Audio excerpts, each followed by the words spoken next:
Kalena dhammat sawanang etamang kalamutamang. Penuturan syair Dhammapada di video ini ditujukan untuk kita renungkan. Penuturan bahasa Palinya bukan sebagai sarana pembelajaran pengucapan bahasa Pali yang benar. Meskipun demikian, penutur tetap berusaha sesuai kemampuannya untuk mengikuti aturan pengucapan menurut tata bahasa Pali. Namun dengan segala kerendahan hati, penutur memohon maaf atas kesalahan yang terjadi, baik dalam pengucapan maupun dalam pelantunan bahasa Pali dari bait-bait Dhammapada ini. Untuk syair Palinya, penutur memilih membacakan dari hard copy kitab Pustaka Dhammapada Pali Indonesia yang diterbitkan oleh Sangga Theravada Indonesia. Untuk terjemahan bahasa Indonesia dan kisah latar belakangnya, penutur memilih membacakannya dari sumber web samakkhipala.or.id di bagian Dhammapada.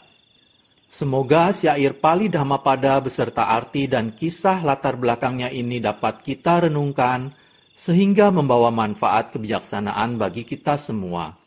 Semoga semua makhluk berbahagia. Sadhu, sadhu, sadhu. Terima kasih. Namo tassa bhagavato arahato samma sambuddhassa. Namo tassa bhagavato arahato samma sambuddhassa. Namo tassa bhagavato arahato samma sambuddhassa. Pembacaan bait-bait Dhammapada beserta arti dan kisah latar belakang dibabarkannya bait tersebut oleh Buddha Gautama.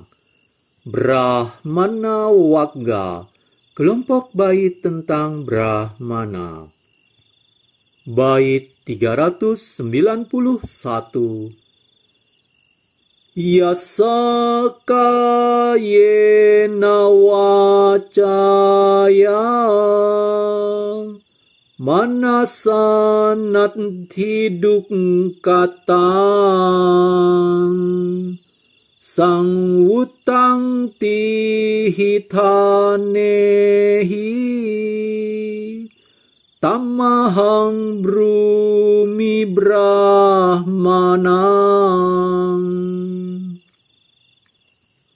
Bait 391 artinya, seseorang yang tidak lagi berbuat jahat melalui badan, ucapan, dan pikiran, serta dapat mengendalikan diri dalam 3 saluran perbuatan ini, maka ia kusebut seorang Brahmana. Kisah latar belakang dibabarkannya bait 391 Brahmana Wagga oleh Buddha Gautama. Kisah Mahapajapati Gotami Theri. Mahapajapati Gotami adalah ibu tiri dari Buddha Gautama. Pada saat kematian Ratu Maya, 7 hari setelah kelahiran Pangeran Siddhartha, Mahapajapati Gotami menjadi permaisuri dari Raja Suddhodana. Pada waktu itu, putra kandungnya sendiri, Nanda, baru berusia 5 hari. Ia rela anak kandungnya sendiri diberi makan oleh pembantu, dan dirinya sendiri memberi makan Pangeran Siddhartha, calon Buddha. Maka Mahapajapati Gotami telah melakukan pengorbanan besar bagi Pangeran Siddhartha.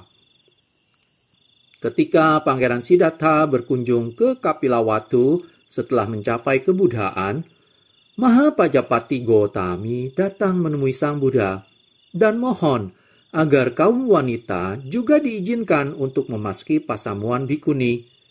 Tetapi Sang Buddha menolak memberi izin. Kemudian, Raja Suddhodana meninggal dunia setelah mencapai tingkat kesucian arahat. Ketika Sang Buddha sedang berjalan di hutan Mahawana dekat Wesali, Mahapajapati disertai oleh 500 wanita berjalan dari Kapilawatu menuju Wesali. Mereka telah mencukur rambut mereka dan telah menggunakan jubah yang sudah dicelup.